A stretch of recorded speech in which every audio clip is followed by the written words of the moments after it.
क्या आप जानते हैं कि मुनव्वर राना दुनिया में सबसे ज्यादा सर्च किए जाने वाले शायरों में से एक है। मुनव्वर राना यानी एक ऐसा शायर जिसने अपनी शायरी में माँ को वो मकाम दिया, वो इज्जत दिया जिसकी मिसाल उर्दू अरब के तारीख में नहीं मिलती। आज गूगल पर माँ से संबंधित कोई कुछ भी सर्च करे तो रिजल्ट में जिस पहले शख्स का नाम आता है उसे दुनिया मुनव्वर राना के नाम से जानती है। ये वो शायर था जिसके डर से सत्ता खौफ खाती थी।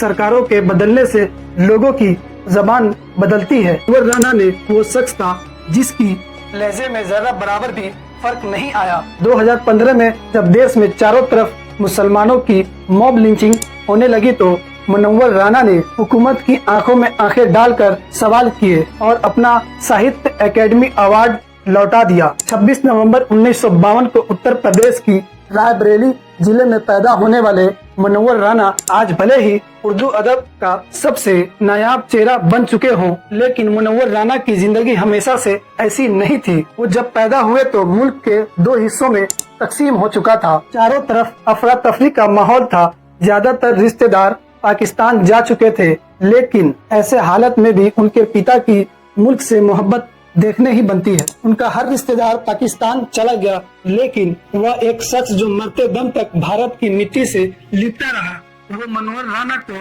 भारत के विभाजन का हमेशा से दुख रहा। उन्हें इस बंटवारे ने इतनी चोट पहुंचाई कि उन्होंने इस पर एक किताब मुहाजिर नामा लिख डाली, जिसे आज कई अवार्ड से सम्मानित किया जा चुका है। इस किताब में 500 से अधिक आशार है, जिसमें विभाजन की सराहदी और भारत के पाकिस्तान गए लोगों के दर्द बयान किया गया है।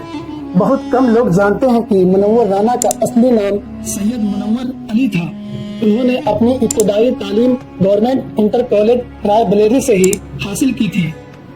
फिर लखनऊ चले गए। ये लखनऊ ही था जिसके उनके अंदर शेर व शायरी और अदब का रुचि हुआ और मुनव्वर राना को वो बनाया जो आज है। मुनव्वर राना के पिता सईद अनवर अली एक ट्रक ड्राइवर थे।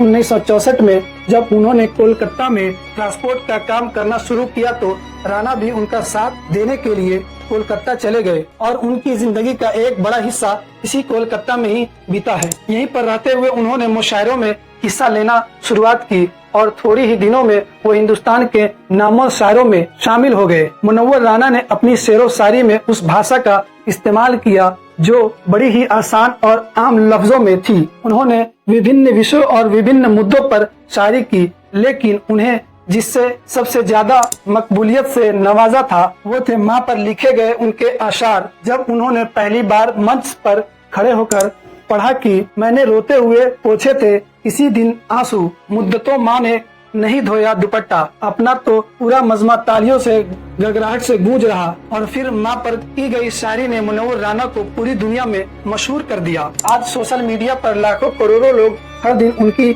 माँ पर लिखी गई शायरी शेयर करते रहते हैं और मुनव्वर राना ने शेर के इंटरनेट पर सबसे ज्यादा सर्च किए जाने वाले कीवर्ड में शामिल हो चुकी है और यही उनकी सबसे बड़ी कमाई है। उर्दू अदब की उन्होंने जिस अंदाज में खिदमत की है उसे रहती इंसानियत तक याद रखा जाएगा। मुनव्वर राना आधुनिक युग के सबसे बड़े शायर थे। वो जब थर्राई हुई आवाज में पढ़ते कि चलती फिरती हुई आंखों से अजा देखी है, मैंने जन्नत तो नहीं देखी पर माँ देखी है, तो महफिलों में सिसकियां बन जाती। बहुत कम लोग जानते हैं कि मुनव्वर राना की आज भारत के विभिन्न हिस्सों में कई ट्रांसपोर्ट और बिजनेस सेक्टर मौजूद है। उनका ट्रांसपोर्ट बंगाल के सबसे बड़े ट्रांसपोर्टर में है, एक है जिसके पास बड़ी तादाद में गाड़ियां और ट्रक मौजूद है। उन्हें लोक सेवा के लिए ट्रांसपोर्ट अथॉरिटी द्वारा कई अवार्ड से भी सम्मानित किया जा चुका है। मुनव्वर राना एक बेहतरीन पत्रकार भी थे। उन्होंने लखनऊ के अखबार रोजनामा मुस्लिम दुनिया में कई सालों तक अपनी सेवाएं दी। उन्होंने कई सालों तक अमर उजाला अखबार के साथ मिलकर काम किया। उनकी कुर्बानियां और उर्दू अदब में उनके योगदान को देखते हुए उत्तर प्रदेश सरकार ने उन्हें उर्दू एकेडमी का अध्यक्ष भी नियुक्त किया था। वो कई सालों तक वली असी एकेडमी के चेयरमैन भी रहे। मुनव्वर राना ने कई सालों तक पश्चिम बंगाल में उर्दू एकेडमी में अपनी सेवाएं दी को उर्दू अदब में योगदान देने के लिए सैकड़ों अवार्ड से भी सम्मानित किया जा चुका है। भारत सरकार ने 2014 में उन्हें सबसे बड़े साहित्य कीवर्ड एकेडमी अवार्ड से भी सम्मानित किया, जिसे 2015 में उन्होंने मुसलमानों की मॉब लिंचिंग और सरकार की मुस्लिम विरोधी नीतियों की वजह से वापस लौटा दिया। उनके इस कदम से मानो पूरे भारत में कोहराम मच गया था। मुनव्वर राना की जिंदगी आखिरी लम्हे तक अपनी शायरी के जरिए लोगों को जोड़ने का काम करते रहे, लेकिन ये अपने आप में सोचने की बात है कि वो इंसान जिसने अपनी पूरी जिंदगी देश का गुणगान करने में